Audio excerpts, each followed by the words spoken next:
समझावना कीता है कि असी इदां सिक्ख्या लईए ते इह सिक्ख्या ते चल के अपने अंदर इस तरह की भावना रब दे प्रति पैदा कर लईए।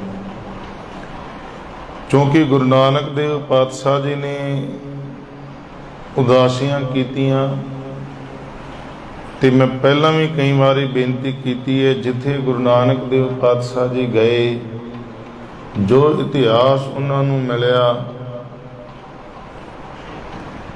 उस ढंग दे नाल उन्होंने दुनिया नूं समझाउण दा यतन कीता है, उदाहरणा लैके अपनी बाणी दे अंदर। ते एक पुरानी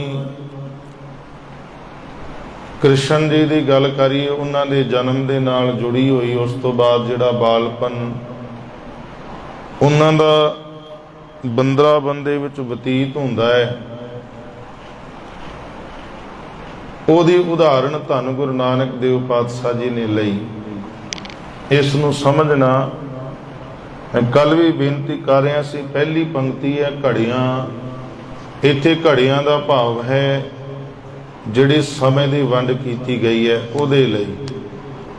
जिवें असीं अपने ढंग दे नाल घड़ी का जो समा हुंदा है उहदे मुताबिक टाइम नूं वेखदे हां भी हुण 4 बज गए ने, हुण 4:15 हो गईयां ने, इनू सवाया कहंदे आ, 30 मिनट हो गई तो इनू अद्धे नाल जोड़दे आ। जे 2 बजे ने 30 मिनट हो गई उहदे नाल अद्धा जोड़ के 2:30 बज गए। इस ढंग दे नाल वेखदे आ ते गुरबाणी अंदर ये समझावना कीता है, समय की वंड इदां उस वेले समझदे सी लोग, 4 पहर दिन ते 4 पहर रात दे, ये 24 घंटे हो गए। इन्हां 24 घंटिया दे विच 8 पहर हो गए ने। इस करके असीं कई बारी अरदास दे विच भी ये शब्द वरत लैंदे हां कि 4 पहर तेरी रजा अंदर बतीत होए ने, दिन दे पहर भी अपनी रजा अंदर। इहदा भाव सारा दिन तेरी रजा दे विच बतीत होवे। तेंदा ये वंड सी पहर दी। ये जे आपां समझिए तो तकरीबन 3 घंटे का एक पहर हुंदा है, 12 घंटे का दिन हो जाता है, 4 पहर हो गए। तो इस तरह रात के 4 पहर बन गए ने। हुण पहला शब्द है घड़ियां। घड़ियां गिणियां गईयां ने, इन्हां नूं जे मिनटां दे विच वेखीए तो तकरीबन 24 मिनट की एक घड़ी है। ते अकाल पुरख परमात्मा रब जी ने राती रुती थिती वारां बनाईयां ने। असीं इन्हां मुताबक इन्हां सारियां नूं समझदे हां। पुरातन समय अंदर बोली भी इदां हुंदी सी, कोई कह देवे ते कहंदे सी खड़ जा घड़ी।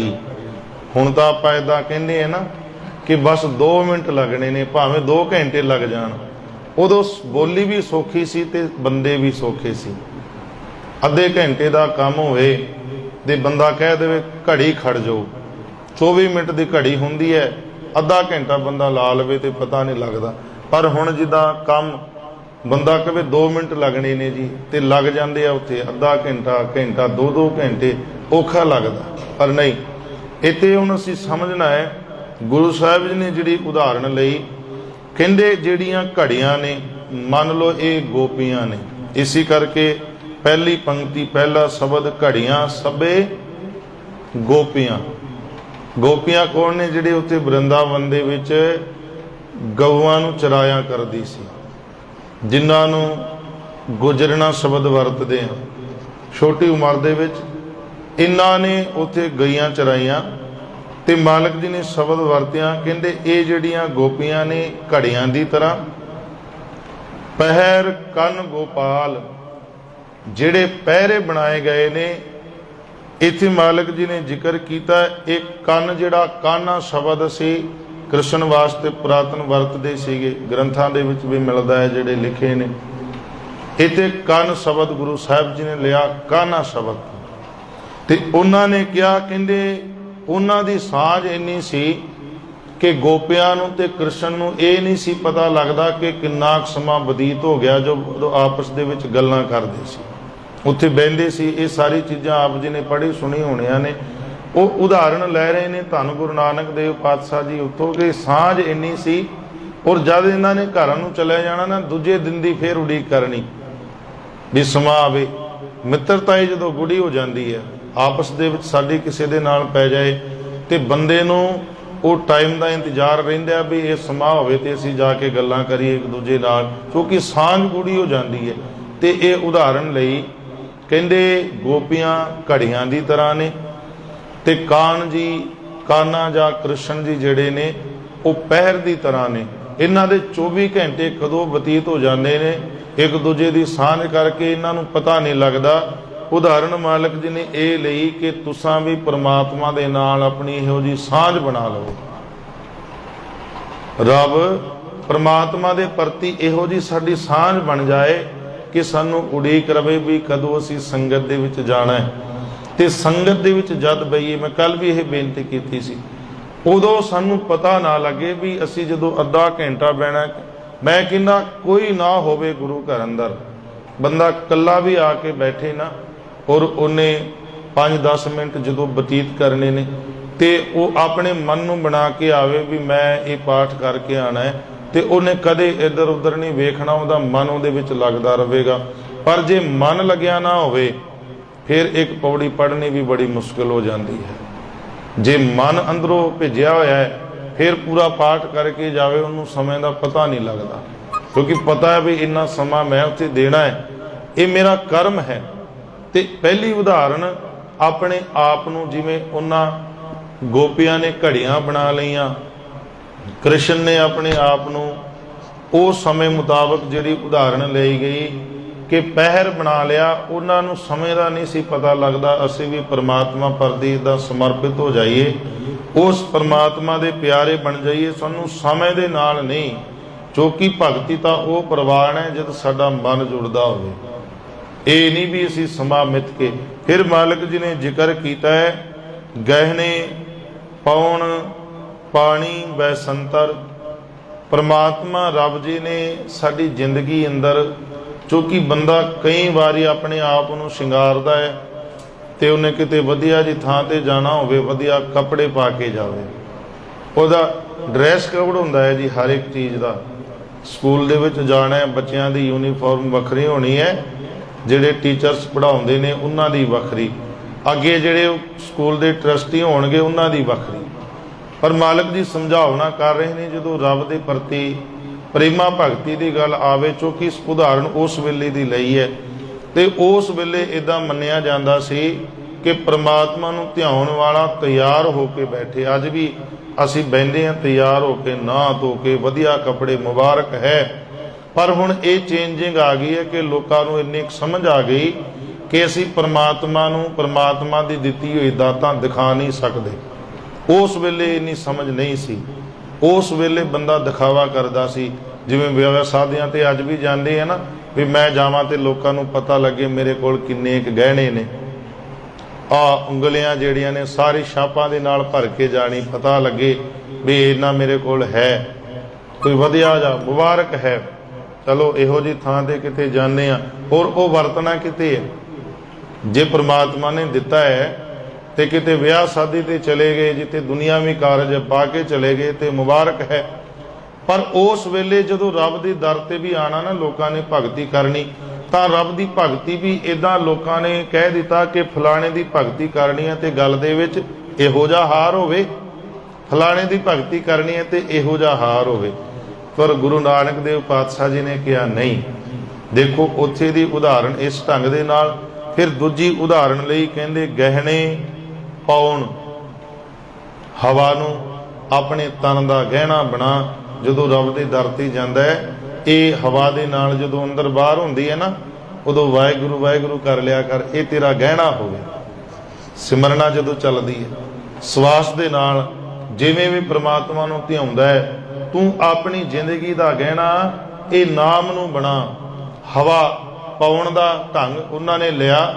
तो गुरु साहब जी ने फिर जिक्र किया है पानी बैसंतर, ये परमात्मा जी दे दिते हुए तेनों गहने ने। तेरे शरीर दे विच पानी भी है, शरीर दे विच हवा भी है, ये शरीर दे विच बैसंतर अग भी है।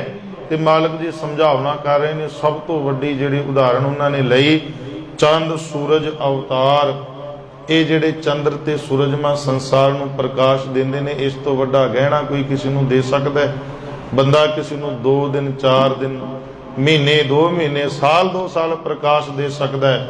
ਪ੍ਰਮਾਤਮਾ ਨੇ ਇਹ ਜਿਹੜੇ ਗਹਿਣੇ ਆਪਣੇ ਵੱਲੋਂ ਨਿਵਾਜੇ ਨੇ ਨਾ ਸੰਸਾਰ ਨੂੰ ਦੇ ਕੇ, ਜਿਨ੍ਹਾਂ ਦਾ ਕੋਈ ਮੁੱਲ ਨਹੀਂ ਚੁਕਾ ਸਕਦਾ, ਬਹੁ ਕੀਮਤੀ, ਕਹਿੰਦੇ ਉਹ ਹਜ਼ਾਰਾਂ ਪਤਾ ਨਹੀਂ ਲੱਖਾਂ ਸਾਲਾਂ ਤੋਂ ਪ੍ਰਕਾਸ਼ ਦੇ ਰਹੇ ਨੇ, ਕੋਈ ਗਿਣਤੀ ਨਹੀਂ ਕਰ ਸਕਦਾ। ਇੱਕ ਮਿੱਥੀ ਗੱਲ ਕਰਦਾ ਹੈ, ਕਹਿੰਦੇ ਪ੍ਰਮਾਤਮਾ ਦੀ ਇਹ ਵੱਡੀਆਂ ਦਾਤਾਂ ਤੇਰੀ ਜ਼ਿੰਦਗੀ ਅੰਦਰ ਗਹਿਣੇ ਨੇ, ਇਸ ਕਰਕੇ ਤੂੰ ਆਪਣੀ ਜ਼ਿੰਦਗੀ ਅੰਦਰ ਜਿਹੜਾ ਦੁਨਿਆਵੀ ਕਮਾਈ ਕਰਕੇ ਗਹਿਣੇ ਇਕੱਠੇ ਕੀਤੇ ਨੇ, ਇਹਨਾਂ ਨੂੰ ਰੱਖ ਕੇ ਪ੍ਰਮਾਤਮਾ ਦੀ ਪੂਜਾ ਕਰਨੀ ਕਿਤੇ ਨਾ ਕਿਤੇ ਭੁਲੇਖਾ ਹੈ। ਕਿਉਂਕਿ ਪ੍ਰਮਾਤਮਾ ਨੇ ਅਦੁੱਤੇ, ਤੂੰ ਕਿਸੇ ਨੂੰ ਦੇ ਸਕਦਾ ਹਵਾ, ਚਲ ਬੰਦਾ ਖੂਨ ਦੇ ਦਿੰਦਾ, ਕਿਸੇ ਨੂੰ ਲੋੜ ਹੋਵੇ ਵੀ ਬਲੱਡ ਦੀ ਲੋੜ ਪੈ ਗਈ, ਉਹ ਵੀ ਕਿਤੇ ਸੈਂਪਲ ਮਿਲ ਜਾਣ ਤਾਂ, ਨਹੀਂ ਤਾਂ ਬੰਦਿਆਂ ਨੂੰ ਕਈ ਵਾਰੀ ਸੈਂਪਲ ਉਹਨਾਂ ਦੇ ਆਪਸ ਦੇ ਵਿੱਚ ਨਹੀਂ ਮਿਲਦੇ। ਜੇ ਖੂਨ ਦੇ ਸੈਂਪਲ ਨਾ ਮਿਲਣ, ਬੰਦਾ ਕਹਿੰਦਾ ਵੀ ਨਹੀਂ ਚੜਾ ਸਕਦੇ। ਹੁਣ ਕੋਈ ਕਹੇ ਆਕਸੀਜਨ ਆਪਣੀ ਦੇ, ਬੜਾ ਮੁਸ਼ਕਿਲ ਹੈ। ਬਾਲਕ ਜੀ ਸਮਝਾ, ਪਰ ਪ੍ਰਮਾਤਮਾ ਦਿੰਦਾ ਹੈ, ਪ੍ਰਮਾਤਮਾ ਪ੍ਰਕਾਸ਼ ਦਿੰਦਾ ਹੈ, ਪ੍ਰਮਾਤਮਾ ਹਵਾ ਪਾਣੀ ਇਹ ਦਾਤਾਂ ਸਭ ਦੇ ਰਿਹਾ ਹੈ, ਔਰ ਕਦੇ ਕਿਸੇ ਤੋਂ ਇਸ ਤੋਂ ਵੱਡਾ ਗਹਿਣਾ ਨਹੀਂ। ਕਹਿੰਦੇ ਪ੍ਰਮਾਤਮਾ ਨੇ ਤੈਨੂੰ ਦਿੱਤਾ ਹੈ, ਇਸ ਗੱਲ ਨੂੰ ਸਮਝ, ਇਹ ਤੂੰ ਪ੍ਰਮਾਤਮਾ ਨੂੰ ਨਹੀਂ ਦੇ ਸਕਦਾ, ਤੂੰ ਪ੍ਰਮਾਤਮਾ ਨੂੰ ਦੇ ਸਕਦਾ ਇਸ ਦਾ ਸ਼ੁਕਰਾਨਾ, ਉਹਦਾ ਸ਼ੁਕਰ ਕਰਿਆ ਕਰ। ਉਹ ਤੇਰੀ ਭਗਤੀ ਹੈ। ਜਿਵੇਂ ਕ੍ਰਿਸ਼ਨ ਤੇ ਗੋਪੀਆਂ ਮਿਲ ਕੇ ਉਹ ਸ਼ੁਕਰ ਹੈ ਭੁੱਲ ਜਾਂਦੇ ਨੇ ਦੁਨੀਆ ਨੂੰ। ਕਹਿੰਦੇ ਜਦ ਤੂੰ ਰੱਬ ਦੇ ਨਾਲ ਮਿਲਾਪ ਕਰਦਾ ਹੈ ਨਾ, ਮਿਲਦਾ ਹੈ, ਉਦੋਂ ਭੁੱਲ ਜਾਇਆ ਕਰ, ਇਹ ਸ਼ੁਕਰ ਕਰ ਰਿਹਾ ਜੋ ਪ੍ਰਮਾਤਮਾ ਨੇ ਦਿੱਤਾ। ਉਹ ਕਹਿੰਦੇ ਇਹ ਤੇਰਾ ਸ਼ੁਕਰ ਹੈ, ਜਦ ਤੂੰ ਇਦਾਂ ਜੁੜਦਾ ਹੈ, ਤੇਰੀ ਭਗਤੀ ਪ੍ਰਵਾਨ ਹੈ। ਸਮਝਣ ਦਾ ਯਤਨ ਕਰੀ ਸਗਲੀ ਧਰਤੀ, ਮਾਲ ਧਨ ਵਰਤਨ ਸਰਬ ਜੰਜਾਲ। ਜਿਹੜਾ ਕੁਝ ਧਰਤੀ ਤੇ ਕੁਦਰਤ ਦੇ ਵਿੱਚ ਪ੍ਰਮਾਤਮਾ ਨੇ ਬਣਾਇਆ, ਇਹ ਸਭ ਨੂੰ ਸੰਸਾਰ ਹੀ ਭੋਗਦਾ ਹੈ, ਇਹਦੇ ਵਿੱਚ ਸੰਸਾਰ ਹੀ ਸੁਖ ਮਾਣਦਾ ਹੈ। ਤੇ ਜਿਹੜੀ ਸਮਝਾਉਣ ਦੀ ਗੱਲ ਕੀਤੀ, ਕਹਿੰਦੇ ਕਈ ਜੰਜਾਲ ਦੇ ਵਿੱਚ ਪੈ ਗਏ। ਦਿੱਤਾ ਪ੍ਰਮਾਤਮਾ ਨੇ ਤਨ ਵੀ, ਧਰਤੀ ਦੇ ਵਿੱਚ ਉਪਜ ਹੋਣੀ ਉਹ ਵੀ ਪ੍ਰਮਾਤਮਾ ਦੀ ਕਿਰਪਾ ਹੈ। ਉਹ ਜਿਹੜਾ ਤੂੰ ਬਣਾ ਰਿਹਾ ਤਿਆਰ ਆਪਣੇ ਸਰੀਰ ਲਈ, ਉਹ ਵੀ ਪ੍ਰਮਾਤਮਾ ਦੀ ਕਿਰਪਾ ਹੈ। ਇਹ ਤਨ ਦੇ ਵਿੱਚ ਜਾ ਕੇ ਉਹ ਪਚਣਾ ਹੈ, ਇਹ ਵੀ ਪ੍ਰਮਾਤਮਾ ਦੀ ਕਿਰਪਾ ਹੈ। ਕਈਆਂ ਦੀ ਕਈ ਸਾਲ ਇਦਾਂ ਗੁਜ਼ਰ ਗਏ ਨੇ ਕਿ ਉਹਨਾਂ ਦਾ ਨਰਵਸ ਸਿਸਟਮ ਖਤਮ ਹੋ ਗਿਆ, ਉਹਨਾਂ ਨੇ ਕੁਝ ਪਚਾਣਾ ਹੁੰਦੇ ਗੋਲੀਆਂ ਖਾ ਕੇ ਪਚਾ ਰਹੇ ਨੇ। ਸੱਚਾਈ ਹੈ। ਮਾਲਕ ਜੀ ਕਹਿੰਦੇ ਇਹ ਸਾਰੀ ਰੱਬ ਦੀ ਕਿਰਪਾ ਹੈ। ਜੇ ਤੂੰ ਠੀਕ ਹੈ, ਸਵਸਥ ਹੈ, ਤੇਰਾ ਸਰੀਰ, ਤੂੰ ਜੁੜਦਾ ਹੈ, ਤਾਂ ਭਗਤੀ ਇਦਾਂ ਕਰਕੇ ਸਮਰਪਿਤ ਹੋ ਜਾ, ਸਮੇਂ ਦੀ ਬੰਦਿਸ਼ ਦੇ ਵਿੱਚ ਨਾ ਰਵੇ। ਨਾਨਕ ਮੂਸੈ ਗਿਆਨ ਵਿਹੂਣੀ, ਖਾਏ ਗਿਆ ਜਮਕਾਲ। ਜਿਨ੍ਹਾਂ ਨੇ ਇਹ ਗਿਆਨ ਨਹੀਂ ਕਮਾਇਆ, ਅਗਿਆਨੀ ਭਾਓ, ਅੰਧ ਵਿਸ਼ਵਾਸੀ, ਵਿਕਰਮੀ ਬਣ ਕੇ, ਜਾਂ ਇਦਾਂ ਕਹਿ ਲਈਏ ਕਿ ਪਤਾ ਵੀ ਹੋਵੇ ਫੇਰ ਵੀ ਭਰਮਾਂ ਦੇ ਵਿੱਚ ਪੈ ਕੇ ਆਪਣੇ ਜੀਵਨ ਨੂੰ ਬਤੀਤ ਕਰਦੇ ਨੇ। ਖਾਏ ਗਿਆ ਜਮਕਾਲ, ਗੁਰੂ ਸਾਹਿਬ ਜੀ ਨੇ ਜ਼ਿਕਰ ਕੀਤਾ ਕਿ ਉਹਨਾਂ ਨੂੰ ਵਿਕਾਰਾਂ ਦਾ ਜਿਹੜਾ ਜਮਕਾਲ ਹੈ ਉਹ ਖਾ ਜਾਂਦਾ ਹੈ, ਕਿਉਂਕਿ ਸੱਚ ਦਾ ਪ੍ਰਕਾਸ਼ ਜੀਵਨ ਅੰਦਰ ਨਹੀਂ ਹੋਇਆ।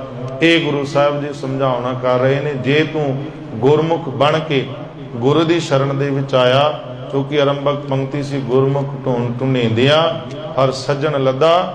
ਰਾਮ ਰਾਜੇ ਜਿਹੜਾ ਪ੍ਰਮਾਤਮਾ ਨੂੰ ਲੱਭ ਲੈਂਦਾ ਹੈ ਜਾਂ ਪ੍ਰਮਾਤਮਾ ਦੇ ਨਾਲ ਸਾਂਝ ਬਣਾ ਲੈਂਦਾ ਹੈ, ਉਹਦੀ ਜ਼ਿੰਦਗੀ ਅੰਦਰ ਪ੍ਰਮਾਤਮਾ ਜੀ ਦੀ ਕਿਰਪਾ ਹੋਣੀ ਚਾਹੀਦੀ ਹੈ। ਉਹ ਕਿਰਪਾ ਅਗਿਆਨਤਾ ਵਾਲੇ ਪਾਸੇ ਲੈ ਕੇ ਨਹੀਂ ਜਾਂਦੀ, ਉਹ ਗਿਆਨ ਵਾਲੇ ਪਾਸੇ ਸਾਨੂੰ ਜੋੜਦੀ ਹੈ। ਇੰਨੀ ਕੁ ਬੇਨਤੀ ਪ੍ਰਵਾਨ ਕਰ ਲੈਣੀ। ਕੱਲ ਦੇ ਦੀਵਾਨ ਅੰਦਰ ਸਮਝਣ ਦਾ ਯਤਨ ਕਰਾਂਗੇ। ਵਾਇਨ ਚੇਲੇ ਨੱਚਨ ਗੁਰ। ਸਾਰਿਆਂ ਦਾ ਧੰਨਵਾਦ।